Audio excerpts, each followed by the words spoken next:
Alhamdulillah, alhamdulillahilladzi hadana li hada wa ma kunna linahtadiya laula an hadanallah. Asyhadu an la ilaha illallah wahdahu la syarika lah wa asyhadu anna Muhammadan abduhu wa rasuluh la nabiyya wa rasulah ba'da.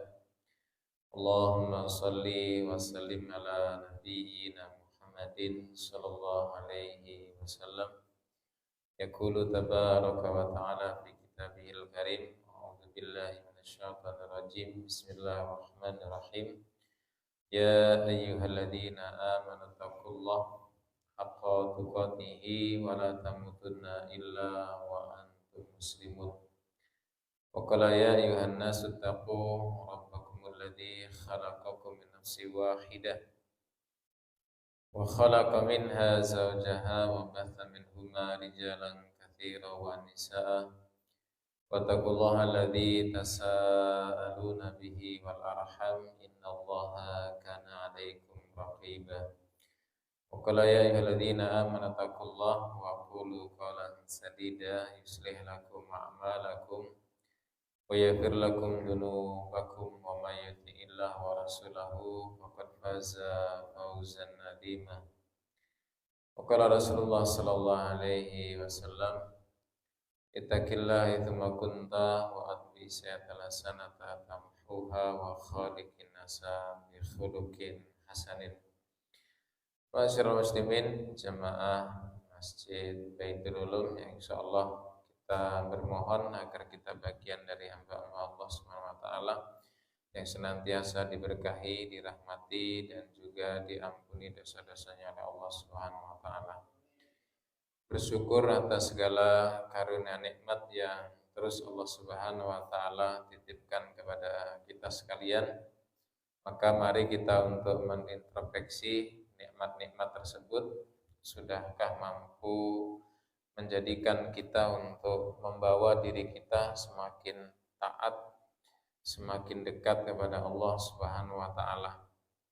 Karena nampaknya masih banyak hamba-hamba Allah Subhanahu wa taala yang dimana dititipi nikmat oleh Allah Subhanahu wa taala akan tetapi belum memaksimalkan nikmat tersebut untuk berupaya semakin dekat, semakin taat kepada Allah Subhanahu wa taala dengan ditandai semakin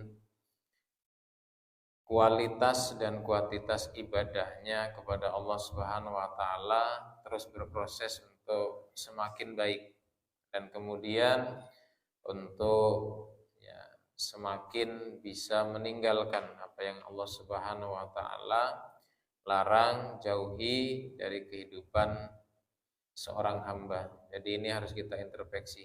Karena di mana ketika seorang hamba yang mohon maaf sedikit menintrospeksi dirinya dalam mensyukuri nikmat yang Allah Subhanahu wa taala titipkan, khawatir di mana seseorang cenderung untuk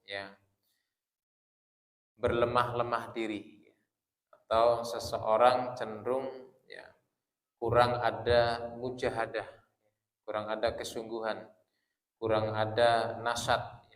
Jadi untuk mencoba untuk menggiatkan jiwanya, badannya untuk menjalankan ketaatan di hadapan Allah Subhanahu wa taala. Dan yang bisa mengoreksi itu, yang bisa mengoreksi, mengintrospeksi kekurangan masing-masing adalah diri kita masing-masing.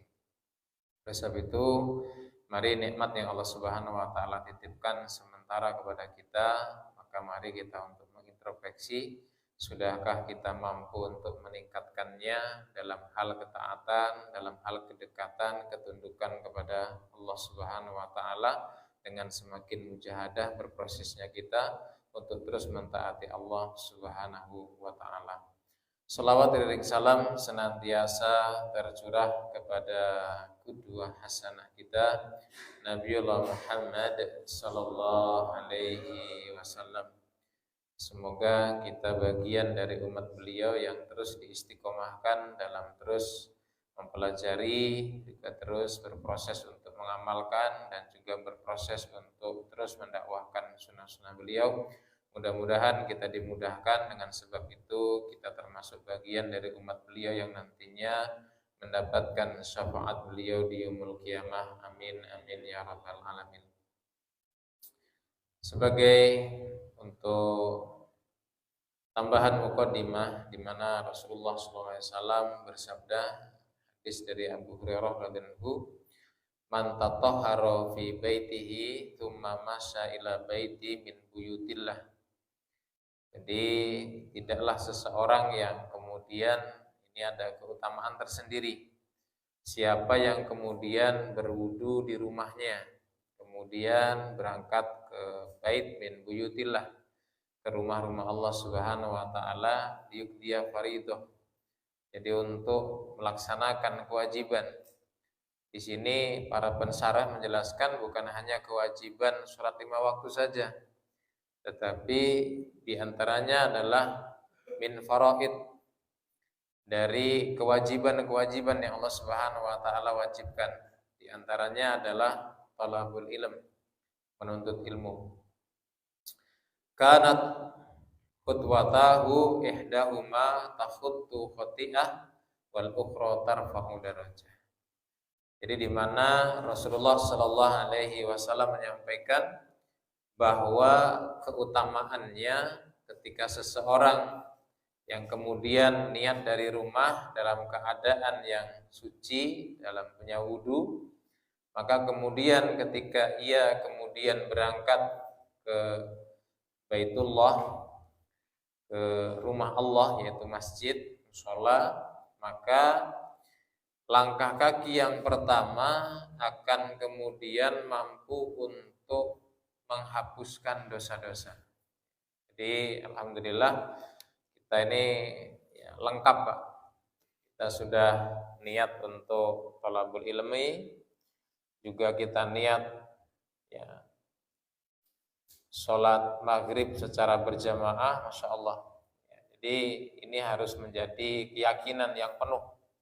Ini harus diyakini bahwa i'tiqad dan jazim, keyakinan yang kuat dalam diri kita setiap kita melangkahkan ke majelis ilmu, kita melangkahkan ke masjid dalam rangka untuk beribadah kepada Allah Subhanahu wa taala, maka dengan langkah-langkah kaki kita, maka ini semua diperuntukkan untuk menghapuskan dosa-dosa kita.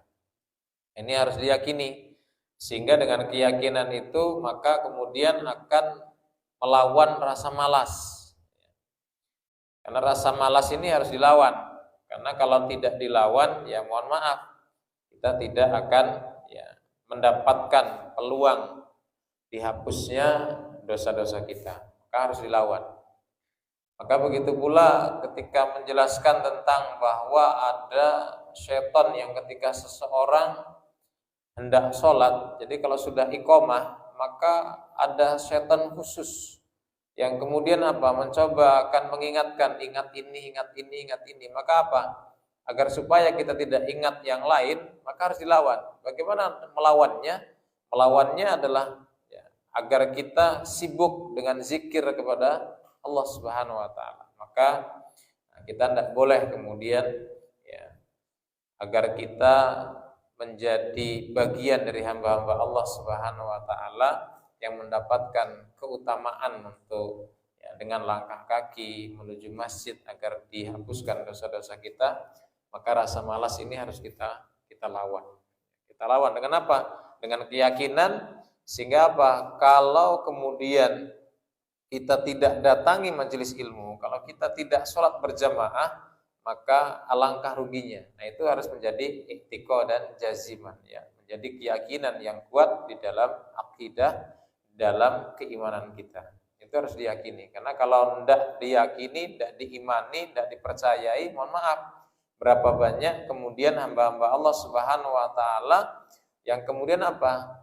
Ya, menganggap biasa, menganggap sepele, menganggap hal yang kemudian tidak terlalu penting dalam kehidupannya. Padahal ini sangat penting karena langkah kakinya saja kemudian mampu untuk menghapuskan dosa-dosa. Ini harus kita yakini. Dan kemudian Adapun langkah kaki yang kedua adalah meninggikan derajat. Ini derajat hamba-hamba Allah Subhanahu wa taala yang tentunya kita harapkan adalah derajat yang Allah Subhanahu wa taala dekatkan dengan para anbiya, siddiqin wa syuhada. Jadi manusia-manusia yang terbaik. Maka dengan banyak kita melangkahkan kaki menuju masjidnya Allah Subhanahu wa taala akan mampu meninggikan derajat-derajat kita di hadapan Allah Subhanahu wa taala, dan itu harus diyakini. Kenapa orang itu lemah dalam kemudian mendatangi kewajiban-kewajiban yang Allah Subhanahu wa taala wajibkan? Karena diantaranya adalah karena kurangnya keyakinan. Maka ini harus diyakini, dan ini hadis riwayat Muslim ya, maka harus kita yakini keutamaan ini semua. Jamaah rahmat Allah Subhanahu wa taala. Adapun pada malam hari ini ya, kita sedikit membahas bahwa ada hamba-hamba Allah Subhanahu wa taala yang tergolong bagian dari hamba-hamba Allah Subhanahu wa taala yang ternyata masih dalam keadaan menzolimi dirinya sendiri. Tentunya pembahasan ini bukan untuk orang lain, tetapi pembahasan ini adalah nasihat untuk kita bersama, khususnya adalah untuk saya pribadi ya, karena kehidupan ini kalau bisa kita bisa untuk menentukan pilihan yang terbaik untuk kehidupan kita. Jangan sampai kemudian ya kita masih diberikan kesempatan oleh Allah Subhanahu wa taala untuk memberikan atau untuk menentukan pilihan, kemudian kita tidak menentukan pilihan yang terbaik untuk nasib untuk diri kita masing-masing. Berapa banyak untuk dunia kita kemudian ya mampu untuk ya berpikir, bahkan kita fokus ya, untuk memikirkan nasib kita, anak dan istri kita dalam perkara dunia. Tetapi berapa banyak hamba-hamba Allah Subhanahu wa taala yang kemudian ya, kurang pandai ketika apa? Untuk berpikir bagaimana nasib saya nanti di hadapan Allah Subhanahu wa taala setelah berpisah dengan dunia. Maka ini menjadi penting pembahasan ini agar di mana kita untuk bisa ya, menentukan ya, minimal kita memilih, ada ikhtiar kita, ada tawakal kita. Karena tawakal yang benar adalah di mana seseorang hamba untuk berusaha, kemudian hasilnya seperti apa, maka itulah kemudian menerima, maka itu disebut dengan tawakal. Tidak boleh seseorang tawakal kemudian tanpa usaha. Sebagaimana Rasulullah SAW pernah mengingatkan, ada sahabat yang kemudian tidak mengikat ontanya, kemudian tidak sholat. Maka kemudian apa? Udahlah saya serahkan kepada Allah SWT, saya titipkan. Maka Rasulullah SAW menegur sahabat ini, tawakal itu tidak seperti itu. Tawakal itu adalah di mana engkau mengikat ontamu, kemudian apa? Setelah itu ya bertawakal kepada Allah, tapi diikat dulu. Bukan kemudian dibiarkan saja, pergi kemana terserahlah. Nanti kan Allah Subhanahu wa taala yang menjaga, tidak seperti itu. Maka ketika kita ya ada motor di luar, ya tawakalnya dikunci, Pak ya. Tawakalnya dikunci. Jangan sampai kemudian justru kuncinya ditaruh di motornya, sehingga apa? Itu tawakal yang tidak benar. Maka tawakal itu adalah ada bentuk usaha, maksimal justru usahanya, hasilnya seperti apa, maka kita serahkan kepada Allah Subhanahu wa taala.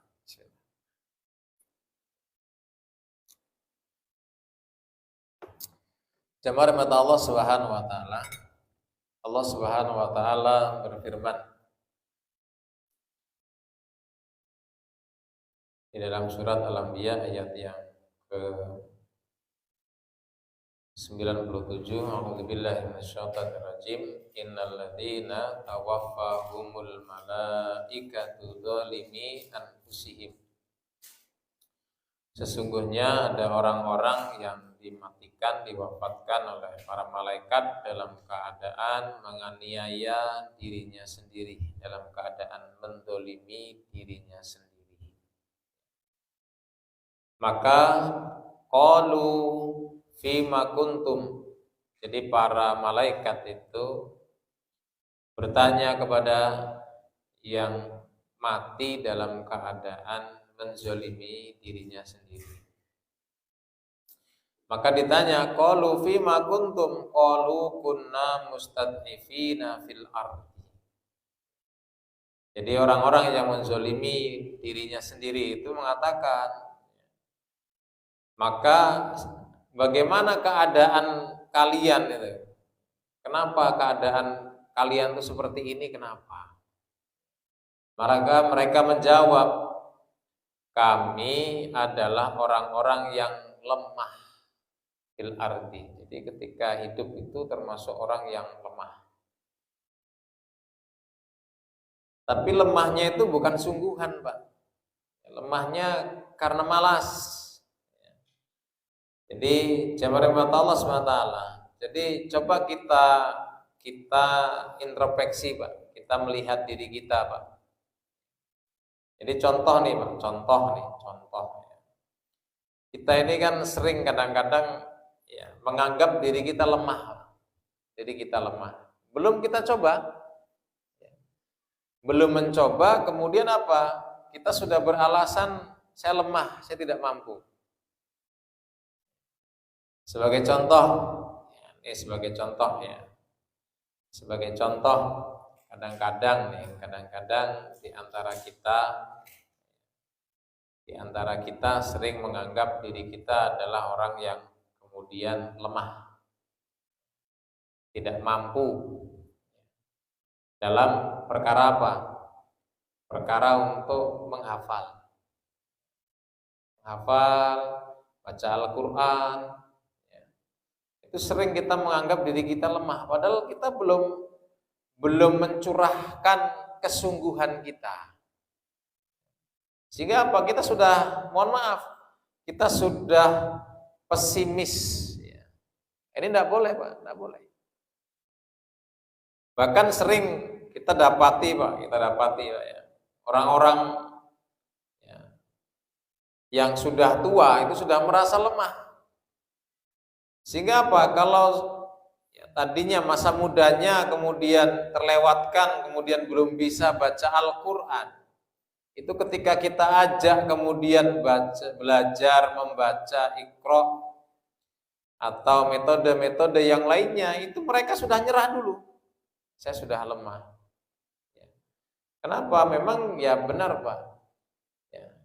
Dalam istilah bahasa Arab itu memang ada ta'allum fi shighari kanaqshi 'alal hajari. Jadi kalau kita belajar di waktu kecil, itu kita seolah-olah mengukir di atas batu. Tapi siapa saja yang kemudian belajar di waktu besar, itu seolah-olah mengukir di atas air. Maksudnya apa? Kita hafal itu sering hilang, tidak ada bekasnya. Tapi tidak semuanya benar itu, Pak. Tidak semuanya benar. Karena Ibnu Hajar Al-Asqalani ketika beliau belajar untuk melafalkan Al-Fatihah, itu umur beliau berapa, Pak? Umurnya berapa? 40 tahun. Sehingga apa? Sehingga luar biasa lamanya gitu. Kayaknya susah amat ini. Tetapi apa? Beliau menjadi seorang ulama yang besar, seorang alim yang luar biasa. Jadi kenapa ini kemudian? Penyebabnya apa, Pak? Penyebabnya adalah di mana kapan seseorang itu akan disebut termasuk bagian dari hamba-hamba Allah Subhanahu wa taala yang termasuk mendolimi dirinya, adalah di mana ketika seseorang itu tidak mencoba, berupaya, bersungguh-sungguh terlebih dahulu. Maka kita harapkan, Pak, antum sekalian memulai untuk bisa, kalau belum bisa maka harus bisa membaca. Kalau sudah bisa membaca, maka dawamkan membaca. Dan sometimes untuk bisa menghafal. Target juz 30 dulu dari Amma sampai An-Nas. Jadi harus diupayakan, Pak. Khawatir kita bagian dari hamba-hamba Allah Subhanahu wa taala yang termasuk nanti ketika ditanya oleh para malaikat ternyata kita dalam keadaan zalim. Kenapa? Saya lemah.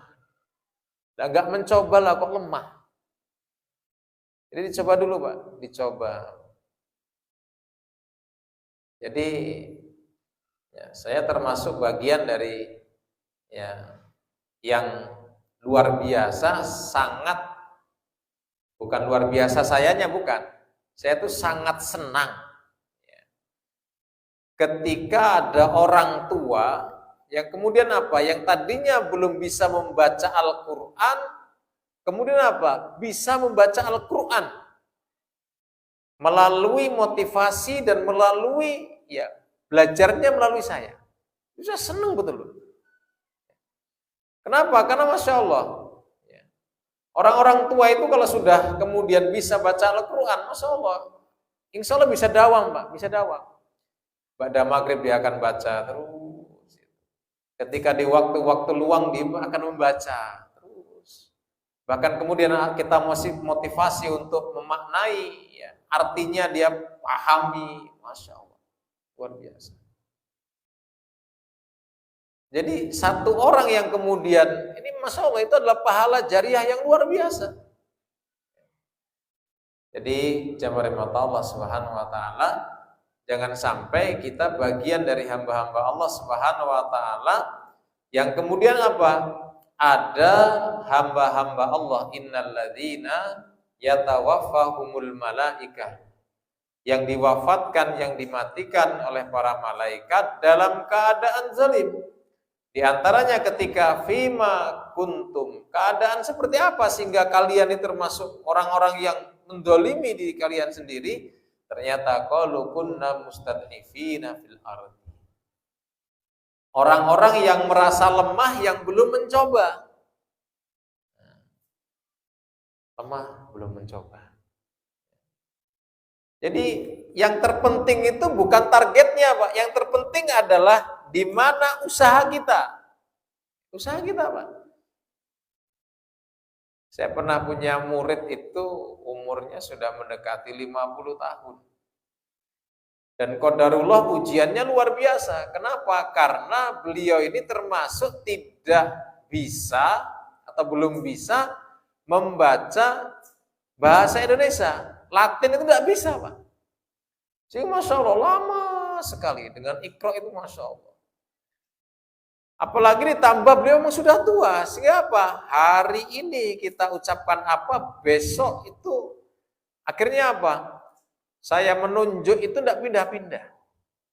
Karena beliau lupa lagi. Tapi alhamdulillah, Pak, bisa. Jangan kita pernah merasa lemah sebelum kita mencoba. Ini mari kita motivasi diri kita masing-masing, apalagi kita sudah tua, Pak. Sehingga kalau menjadikan kita mulia di hadapan Allah Subhanahu wa taala, berinteraksilah dengan Al-Qur'an. Jadi kalau orang yang belum, berusaha. Kalau yang sudah bisa membaca, berusaha untuk menghafalnya. Menghafal. Juz 30 dulu. Kalau enggak bisa dari amma, dari yang kita bisa lah. Dari mungkin wadduha dulu, wadduha sampai Anas. Setelah itu tambah lagi.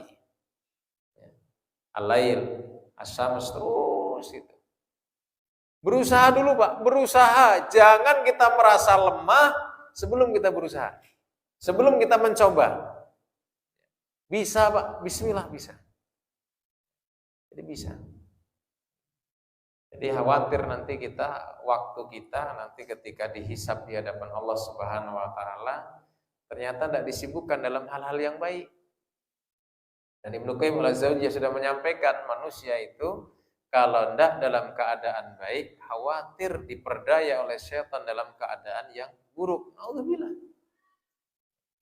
Sedangkan kita, Pak, ya, waktu-waktu di dunia itu penentu, Pak. Penentu, Pak.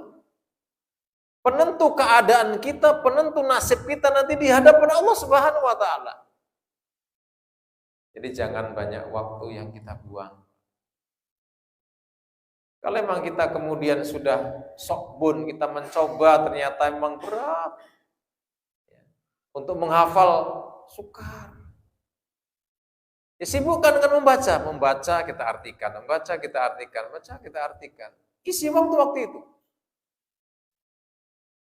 Dan kemudian jamaah mata Allah SWT untuk kaum ibu ini sering kadang-kadang ya untuk ya, menegakkan amar ma'ruf nahi mungkar dalam keluarga. Begitupun mungkin diri kita. Itu sering kita merasa lemah. Sehingga apa? Mohon maaf, dengan sendirinya akhirnya menggiring bahwa termasuk bagian yang mendapatkan laknat, bahkan kemudian ada ancaman tidak masuk surga, dayus. Dayus itu siapa? Dayus adalah kepala keluarga yang kemudian membiarkan ahli keluarganya kemudian apa? Bermaksiat kepada Allah Subhanahu wa taala.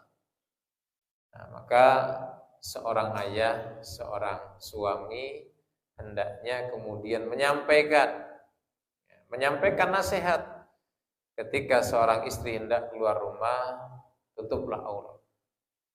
Nah, sering kadang-kadang apa? Anak kita, istri, kemudian menyampaikan apa? Saya kan masih lemah. Saya kan belum taklim, saya belum belajar. Ya. Mau berapa bulan lagi kita kemudian mau menerapkan?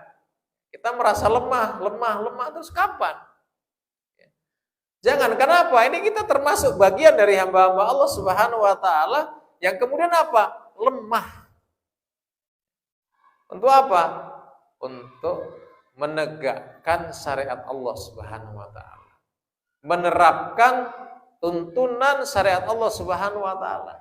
Dan ini termasuk bagian dari yang terhitung sulit. Ini jamaah mata Allah Subhanahu wa taala. Jadi sering kan orang kalau kenapa enggak begini? Kenapa enggak sholat berjamaah? Masih lemah. Lemah apanya, Pak?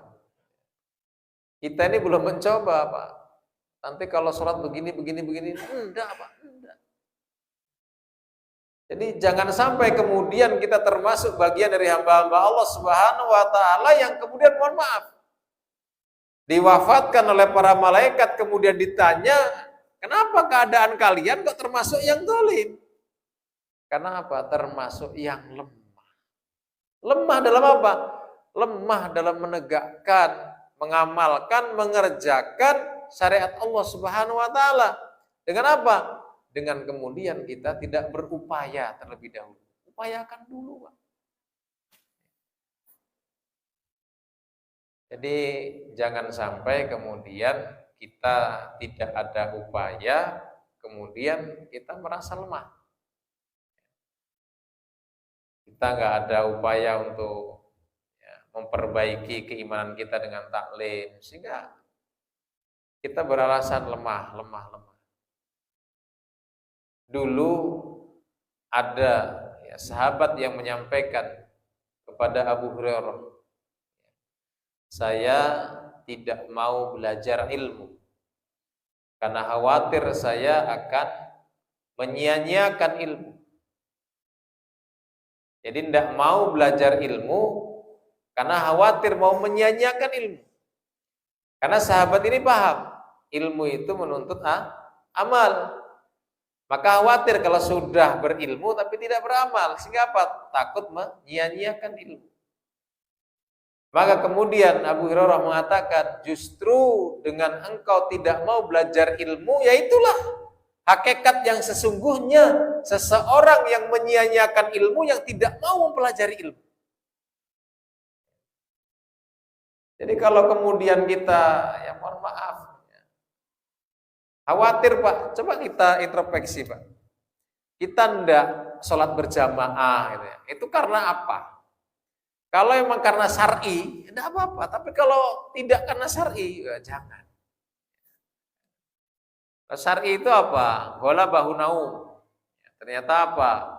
Kecapean, tertidur. Dan tertidurnya emang tidak ada yang kemudian ahli keluarganya yang kemudian apa? Membangunkan. Ternyata apa? Sampai setengah 6 dia baru bangun. Tidak apa-apa, ini termasuk bagian yang syar'i. Atau kemudian seseorang yang sakit, dia tidak berjamaah, ya tidak masalah. Kenapa? Enggak apa, dia sholat di rumah.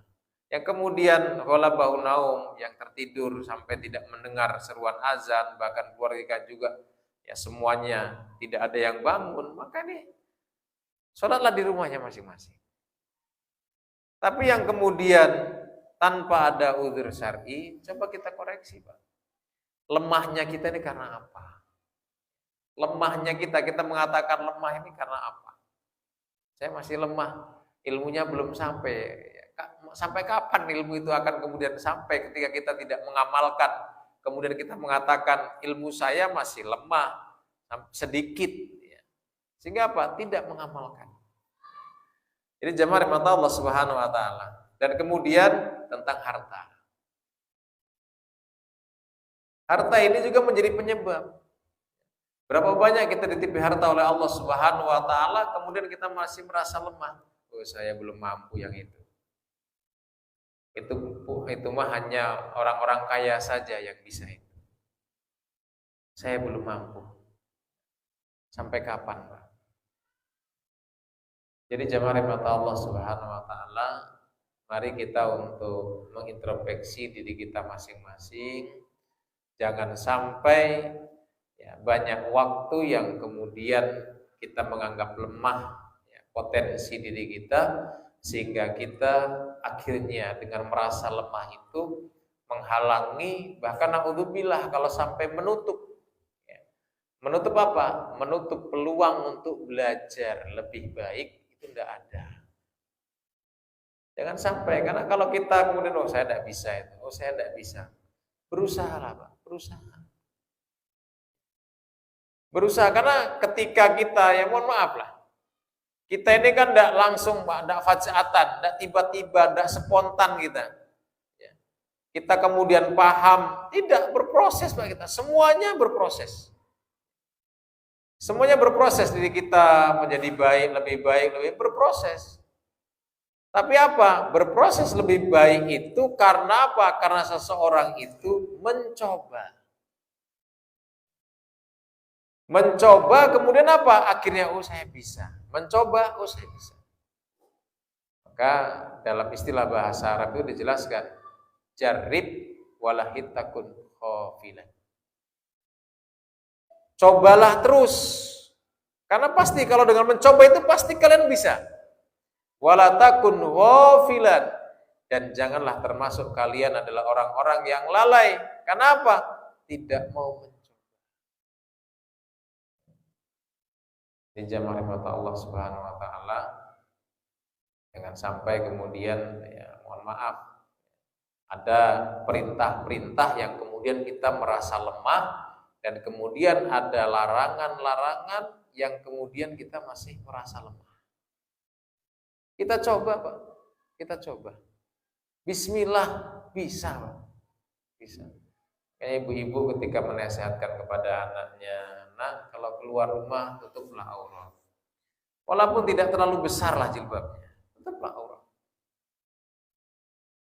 Ketika anak ibu mungkin menjawab, saya kan masih lemah, saya belum belajar agama yang dalam. Ya, dari sinilah kalian akan belajar. Dinasihatkan.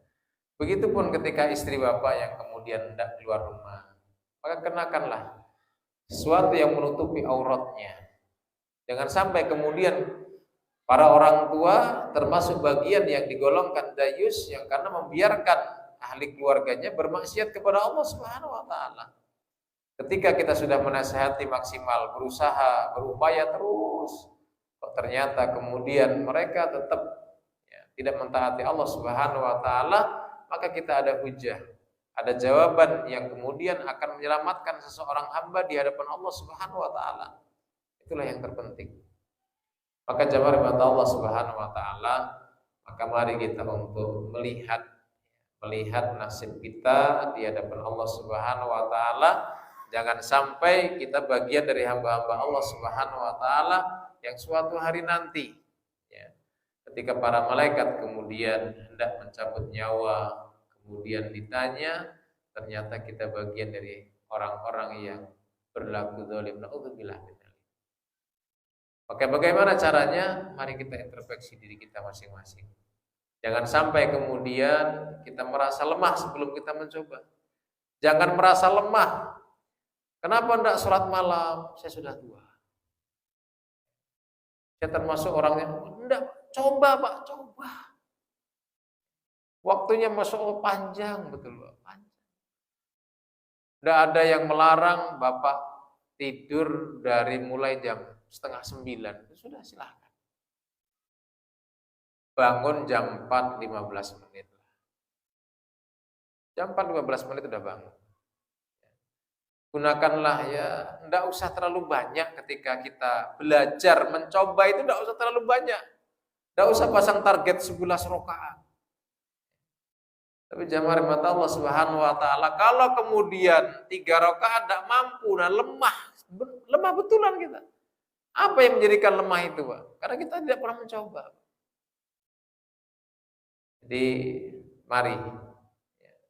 Sedangkan waktu-waktu itu Masya Allah, waktu yang luar biasa, mustajab untuk berdoa, waktu untuk beristighfar, waktu untuk berdoa, mendoakan anak, mendoakan keluarga, mendoakan orang-orang yang sudah meninggal dunia, Masya Allah. Jadi jamaah rahmat Allah Subhanahu wa taala, coba jangan sampai kita termasuk bagian dari hamba-hamba Allah Subhanahu wa taala yang lemah. Ya. Dalam apa? Dalam menegakkan, dalam kita ya, mengemban amanah syariat Allah Subhanahu wa taala, jangan yang termasuk lemah. Kita berbeda Pak dengan syariatnya para sahabat, kita ada bedanya. Sahabat dulu Masya Allah, sebentar-sebentar ada seruan jihad. Bahkan mereka ketika tidak berangkat itu menangis. Kita kan enggak Pak, enggak kita ini. Ya. Kita belum sampai seperti itulah. Ya. Hanya seruan hayya 'alas shalah, hayya 'alal falah. Kalau hanya 'alas shalah, hayya 'alal falah itu kemudian kita lemah, naudzubillah min dzalik. Introspeksi Pak, khawatir kita bagian dari yang naudzubillah, kita berlindung kepada Allah agar dijauhkan, jangan termasuk yang menzolimin. Jadi jamaah rahmat Allah Subhanahu wa taala, Imam As-Sa'di rahimahullah menyampaikan maksud adalah mereka yang belum mencoba dirinya, kemudian mereka sudah mengatakan diri saya tidak sanggup dalam perkara menegakkan syariat Allah Subhanahu wa taala. Dan kemudian sebelum terakhir, di mana hadis riwayat Muslim, di mana Rasulullah Shallallahu alaihi wasallam menyampaikan wa ahlun nar khamsatun, di antaranya adalah ad-dhafi alladzi la zabrahlah. Jadi termasuk penduduk neraka itu ada 5, dan di antaranya adalah seseorang yang tidak memiliki zubro, keinginan keras untuk taat kepada Allah. Jadi dia harus punya keinginan taat. Jangan melemah, Pak. Jangan lemah. Oleh sebab itu, mudah-mudahan yang nasihat singkat ini bisa bermanfaat untuk saya dan untuk jamaah sekalian. Maka mari ya, ketika kita ada peluang amal soleh, maka mari kita bagian dari yang mengerjakannya. Jangan kita merasa lemah, jangan kita merasa tidak mampu. Oleh sebab itu, mudah-mudahan Allah Subhanahu wa taala membimbing kita agar kita berupaya mencoba sampai Allah Subhanahu wa taala memberikan husnul khotimah dalam keadaan yang baik. Demikian kepada Allah Subhanahu wa taala. Kepada jemaah sekalian saya mohon maaf. Akhiru da'wana, astagfirul khairat. Wassalamualaikum warahmatullahi wabarakatuh.